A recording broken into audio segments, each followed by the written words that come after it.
Hello students, हमारा आज का टॉपिक है हाई स्कूल का first chapter A letter to God, जिसके राइटर हैं G.L. फ्यूंट्स। देखते हैं चैप्टर के विषय में। हुज हु चैप्टर में कौन कौन है। लैंचो, he is a hard working farmer. लैंचो जो मेन कैरेक्टर है चैप्टर का, वो हार्ड वर्किंग फार्मर है। His crop was completely destroyed. उसकी क्रॉप जो है वो कम्प्लीटली पूर्ण रूप से डिस्ट्रॉयड हो जाती है, नष्ट हो जाती है। He believes that God helps him in his hours of distress. उसे ये विश्वास रहता है कि जो ईश्वर है उसके दुख की घड़ी में वो उनकी मदद करेंगे। वोमेन है, सी इज़ लैंचोज वाइफ। वो लैंचो की पत्नी है। who also had a firm belief in God। उसका भी ईश्वर में दृढ़ विश्वास है। Postman, he finds Lencho's letter and show it to the postmaster. जो पोस्टमैन है वो लैंचो का पत्र पाता है और पोस्टमास्टर को दिखाता है। मतलब जब लैंचो की फसल डिस्ट्रॉयड हो जाती है, नष्ट हो जाती है हेल स्टोन से, तो वो ईश्वर की मदद के लिए पत्र लिखता है और वो पत्र पोस्टमैन को मिलता है, फिर वो पोस्टमास्टर को दिखाता है। पोस्टमास्टर जो है he is an amiable person. Amiable friendly और हंसमुख व्यक्ति होता है वो। He helps Lencho by collecting money and sending it under the name of God. वो लैंचो की मदद करता है, अपने एम्प्लॉयज़ से पैसे कलेक्ट करता है और लैंचो को भेजता है। अच्छा, ईश्वर के नाम से वो लैंचो की मदद करता है। आगे देखते हैं अबाउट द लेसन।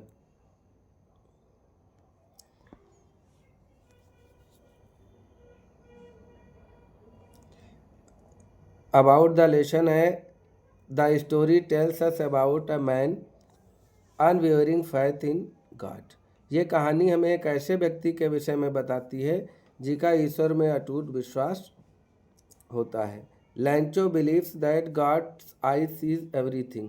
लैंचो को विश्वास होता है कि ईश्वर की आंखें सब कुछ देखती हैं। Even what is deep in one conscious. ये बात उसके अंतरात्मा में थी। He believes that God will help him in his hour of distress. उसे ये भरोसा था कि ईश्वर उसकी दुख की घड़ी में मदद करेगा। Lencho was a poor farmer. Lencho एक गरीब किसान था। He depended on his crops for his livelihood. वो अपनी लाइवलीहुड जीविका के लिए अपनी क्रॉप्स फसल पर जो है वो निर्भर था। His crops was completely destroyed. उसकी फसल जो है वो पूर्ण रूप से डिस्ट्रॉय हो जाती है, नष्ट हो जाती है। He was in deep distress. वो गहरे दुख में था।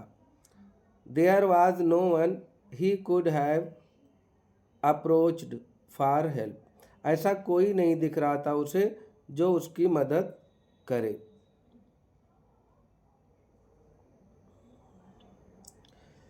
ही had strong faith in God. उसका ईश्वर में बहुत भरोसा था। Being a simple hearted man, एक साधारण हृदय का व्यक्ति, he decided to write a letter to God. उसने ईश्वर को पत्र लिखने का निर्णय लिया। He requested God to help him. उसने ईश्वर से मदद रिक्वेस्ट की कि उनकी वो मदद करें। And asked for 100 pieces for his survival. और अपनी जीविका को चलाने के लिए उसने भगवान से 100 पीसेस मांगे। The letter reach to the postmaster. पत्र पोस्टमास्टर के पास पहुंचता है। And he wished that he had a faith of the man who wrote a letter. और पोस्टमास्टर की इच्छा होती है कि वो उस आदमी का भरोसा बनाए रखे जिसने ईश्वर को पत्र लिखा है। He decided to help Lencho. उसने लैंचो की मदद करने का निर्णय लिया। And sent him 70 pieces. और उसको 70 पीसेस उसे भेजे। ऑन रिसीविंग द मनी, और जब उसने पैसे रिसीव किए, लैंचो believe that it was God who helped him. लैंचो को ये भरोसा था कि वो ईश्वर ही है जिसने उसकी मदद की। He found that there were only 70 pieces in the envelope. उसने पाया कि केवल लिफाफे में 70 पीसेज ही थे। His strong faith in God made him doubt the post office employees who had actually helped him। लेकिन जो उसका ईश्वर में विश्वास था, उसका दृढ़ विश्वास, उसे लगता था कि ईश्वर मेरी बात को डिनाई नहीं करेगा और ना तो मेरे मांगे हुए पैसे वो कम भेजेगा। इसलिए उसे जो है पोस्ट ऑफिस एम्प्लॉयज़ पे डाउट हो गया और उसने सोचा कि हो सकता है पोस्ट ऑफिस एम्प्लॉय ने ही हमारे पैसे बीच में चोरी कर लिए, जबकि रियल मदद करने वाले पोस्ट ऑफिस के एम्प्लॉयज़ ही थे। टेक्स्ट देखते हैं। Chapter the house the only one in entire valley. The house the only one in entire valley. पूरी घाटी में केवल एक ही घर ऐसा था, set on the crest of low hill, जो लो हिल निचली पहाड़ी की क्रीस्ट मतलब चोटी पर स्थित था। फ्रॉम दिस हाइट, इसकी ऊंचाई से, one could see the river and fields of ripe corn dotted with the flowers that always promise a good harvest. From this height, उसकी ऊंचाई से, वन कुड सी, कोई देख सकता था, the river, the fields of ripe corn, नदी और पकी हुई फसलों के खेत, डॉटेड विद फ्लावर, जो फसलें फूलों से लदी हुई थी, that always promise of good harvest, जो हमेशा अच्छी फसल होने का प्रॉमिस करती थी। फूलों को देखकर ऐसा लगता था कि फसल बहुत अच्छी होगी। The only thing the earth needed, केवल एक चीज़ थी जिसकी पृथ्वी को ज़रूरत थी, was downpour or at least a shower, मतलब या तो कुछ बूंदाबांदी या थोड़ी बौछार की आवश्यकता थी, क्योंकि उसकी फसल को पानी की ज़रूरत थी। Throughout the morning, Lencho who knew his fields intimately had done nothing else but see the sky towards the northeast।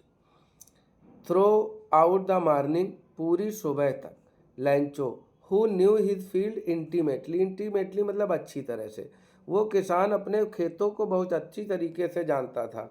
मतलब जानने का ये है कि हमारे खेत को कब पानी की आवश्यकता है, कब खाद की आवश्यकता है, उस हिसाब से वो अपने खेतों को जानता था और वो कुछ नहीं कर सकता था। Had done nothing else but see the sky towards north east, वो नॉर्थ ईस्ट, उत्तर और पूर्व की तरफ देखने के सिवा वो और कुछ नहीं कर सकता था। Now we are really going to get some water woman. The woman was preparing supper, replied yes God willings. अब वो अपनी पत्नी से कह रहा है कि now we are going to get some water, कि अब हमें शायद कुछ पानी मिल जाए। The women who prepared supper, जो औरत थी उसकी पत्नी, वो भोजन तैयार कर रही थी। रिप्लाइड, उत्तर देती है यस, हाँ, गॉड विलिंग्स, गॉड विलिंग, यदि ईश्वर ने चाहा। वो अपनी पत्नी से वार्ता करता है कि हो सकता है कि हमें कुछ पानी मिल जाए, बारिश होने वाली हो। तो पत्नी जवाब देती है कि हाँ, अगर ईश्वर ने चाहा तो पानी जरूर मिलेगा।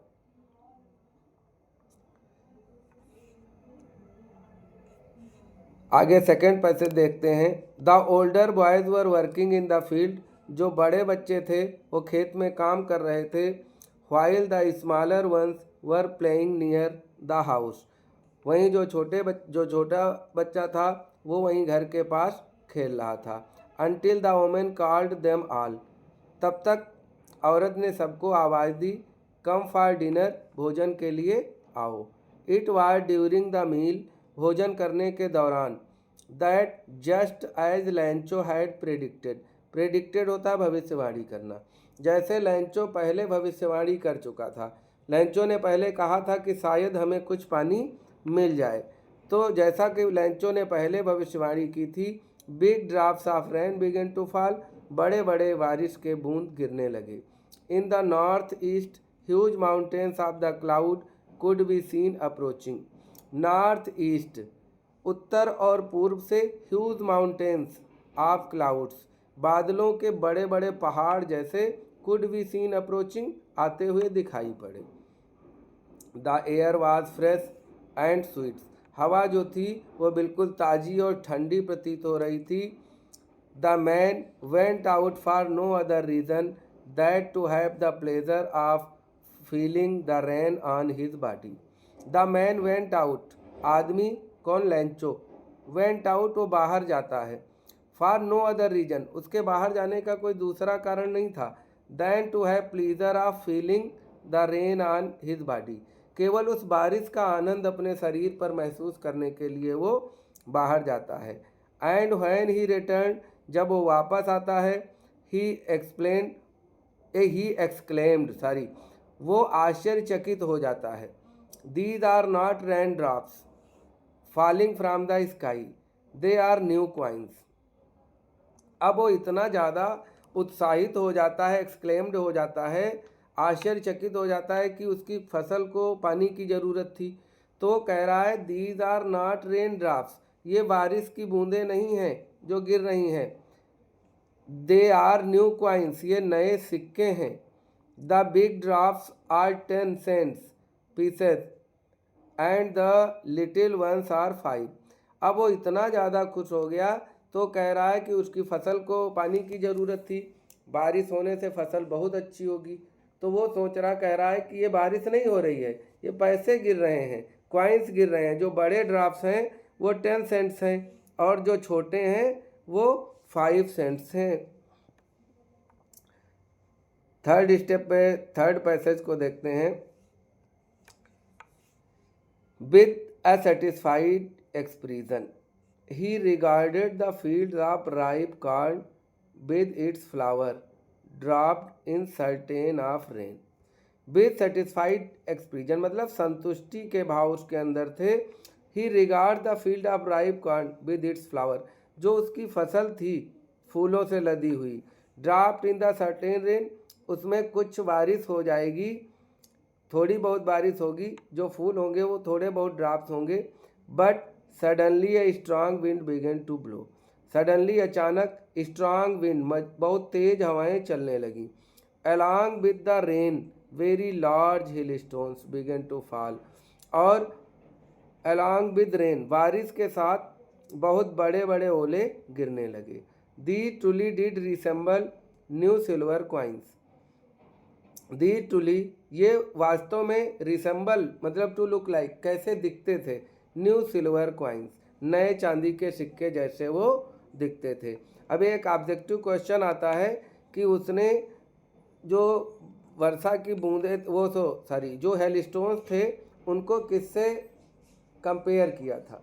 दो चीज़ें हैं, जो हेलस्टोन्स थे उनको कंपेयर किया था सिल्वर कॉइन से, और जो बारिश की बूंदें गिर रही थी पानी की उनको कंपेयर किया था सिक्कों से।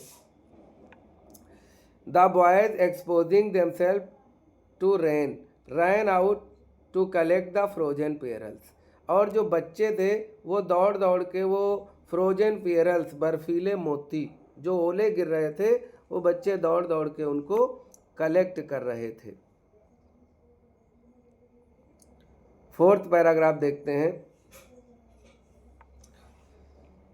It is really getting bad now, अब बारिश के साथ ओले पड़ने लगे तो लेंचो कह रहा है कि एक्सक्लेम्ड द मैन, अब वो आश्चर्यचकित होकर कह रहा है it is really getting bad now, कि वास्तव में अब बहुत बुरा हो रहा है।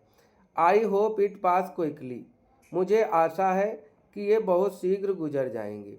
अच्छा, होप आशा, चैप्टर में लेंचो की दो आशाएं थी। एक थी, पहली आशा क्या थी, हेल्प फ्रॉम गॉड, ईश्वर की मदद, और दूसरी आशा वो तो बाद की बात थी, इसमें एक होप है कि वो जल्दी गुजर जाएंगे। It did not pass quickly, लेकिन वो जो ओले पड़ रहे थे वो शीघ्र बंद नहीं हुए।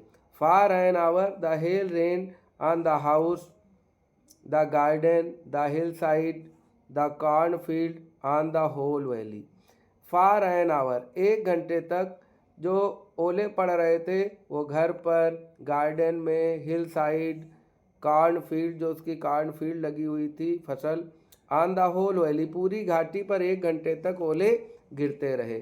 The fields was white as if covered with salt. Field was white, जो मैदान था वो बिल्कुल सफ़ेद हो गया था, एज इफ जैसे या मानो, कवर्ड विथ सॉल्ट वो नमक से ढक दिया गया हो। Not a leaf remain on the trees, पेड़ों में एक भी पत्तियां नहीं बची थी। कार्न वाज टोटली डिस्ट्रॉयड, जो कार्न लगी हुई थी, फसल जो थी वो टोटली डिस्ट्रॉयड, पूर्ण रूप से डिस्ट्रॉय हो गई थी, नष्ट हो गई थी। The flowers were gone from the plants, और जो फूल थे वो पेड़ों से गिर चुके थे। Lencho's soul was filled with sadness, और जो लैंचो की आत्मा है वो दुख से भर गई थी।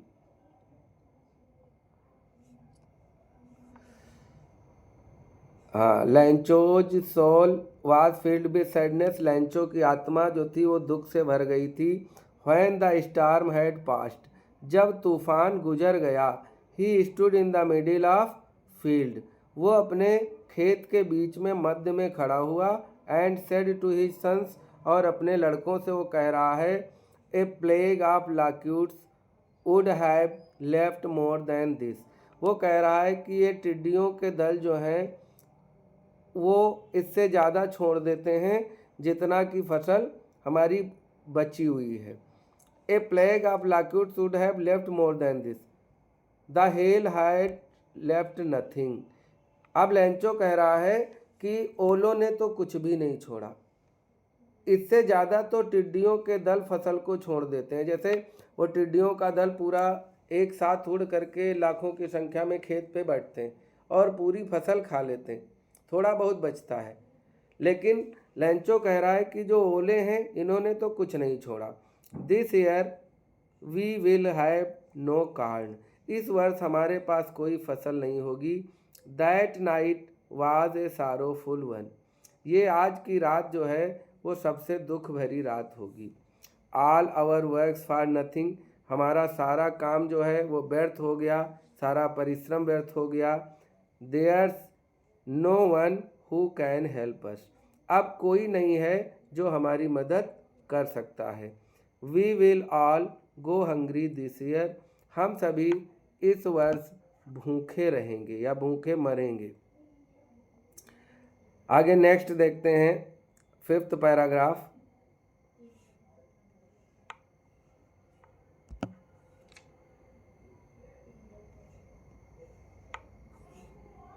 But in the heart of all, लेकिन उन सभी के हृदय में, who lived in that solitary house in the middle of valley, who जो लिव्ड रहते थे इन सॉलिटरी हाउस, एकाकी घर में, अकेला घर और लैंचो का बना हुआ था पूरी वैली में, जो वैली के मध्य बने घर में अकेले रहते थे, उन सभी के हार्ट में, in the heart of all, उन सभी के हृदय में, there was a single hope, एक ही आशा थी, हेल्प फ्रॉम गॉड, ईश्वर से मदद की।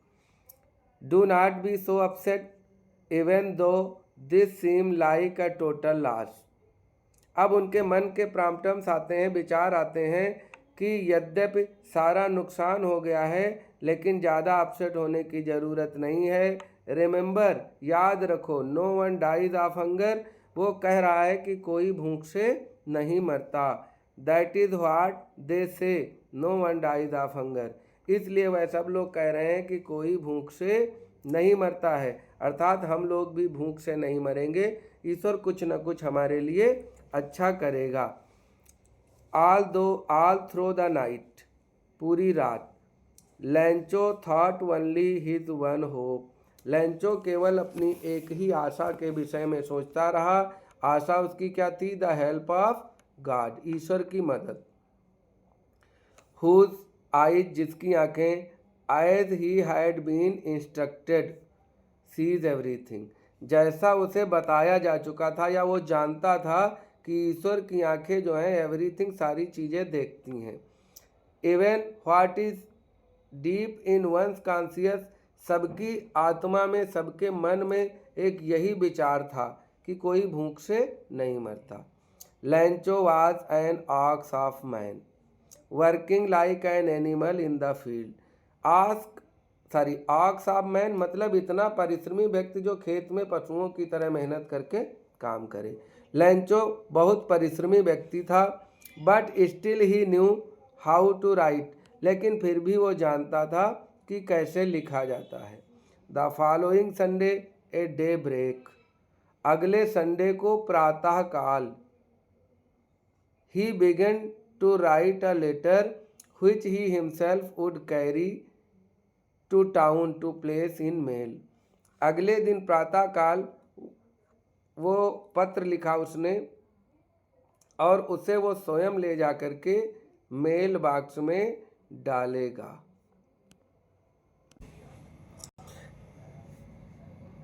ये चैप्टर बोर्ड की दृष्टि से बहुत महत्वपूर्ण है। आज फर्स्ट पार्ट में 5 पैराग्राफ इसके पढ़ाए गए हैं।